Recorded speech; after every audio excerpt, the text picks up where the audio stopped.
התקשרה אליי היום בחורה חרדית צעירה שביקשה להודות לנו על המאבק שלנו בהפרדה. Qüdsün mərkəzində küləkli axşam.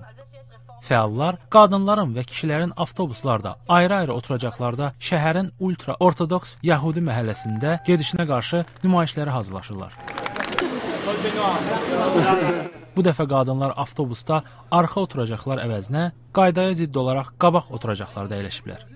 Ultra-ortodoks Yəhudiliyin bəzi davamçıları kişi ilə qadınların ictimai yerlərdə ayrı olmaqlarına inanır. Baxmayaraq ki, bu İsrailin dövlət qanunlarına ziddir. Ayrı seçkiliyə müqavimət göstərən qadınlar təhqirə məruz qalırlar. Anat Hoffman dini islahat hərəkatı fəalıdır. O deyir ki, ultra-ortodoks Yəhudiləri qapalı cəmiyyətdə təhqiramiz həyat yaşayırlar. Lakin bütün bunlar dəyişəcək. Bir neçə ekstremist qruplar var ki, onlar əsasən ortodoks qadınların müasir həyata uyğunlaşmalarının, dünyada bilikli və fərasətli olmalarının qarşısını almağa, onları yerlərində oturtmağa çalışır. Reklamlar müəyyən bölgələrdə qadınların zorakılığa məruz qaldıqlarını nümayiş etdirir. Qadınlar kişilərin yeridikləri küçənin əks tərəfi ilə yeriməyə məcbur edilir.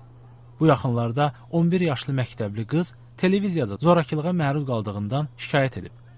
Tənqidçilər bəzi ravinlərin bu cür hadisələrə göz yumduqlarını deyirlər. Ravin və parlament üzvü İsrail Elçilər bununla razılaşmır. O deyir ki, ultra-ortodoksda qadınlara qarşı ayrı seçkilik məsələsi dini xarakter daşımır. Hətta ekstremist ravinlər zorakılığı dəstəkləmirlər. Ona görə ki, zorakılıq Yahudilik, Tora və Tanrının istəyinə ziddir. Tamar El-Or Hebr Universitetində antropoloqdur. Onun sözlərinə görə ultra-ortodoks cəmiyyəti böyüyür və şaxələnir. Həyatlarını din öyrənməyə və ya ailələrinə baxmağa həsr edən bir çox insan iş axtarmağa məcbur olur. Eyni zamanda İsrailin qeyri-dini cəmiyyəti daha da dünyaviləşir. Bu, biri-birinə qarşı inkişaf edən iki ictimai qüvvədir və onlar dəfələrlə toqquşacaq. İndi artıq bu İsraildə adi bir haldır. Amma hər bir cəmiyyətdə özünə məxsus istiqamət və gərginlik mövcuddur və bütün bunlara nəzarət etmək dövlətin üzərinə düşür.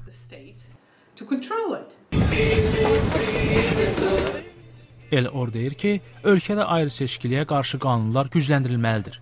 Lakin İsrail cəmiyyəti ultra-ortodoks insanların tələblərinə də məhəl qoymalıdır. Tamar El-Or deyir ki, bütün bu gərginliklər siyasi və dini liderlər bu problemi həll etməyənədək davam edəcək. Vaşinqtondan Bəxtiyar Zamanov, Amerikanın səsi.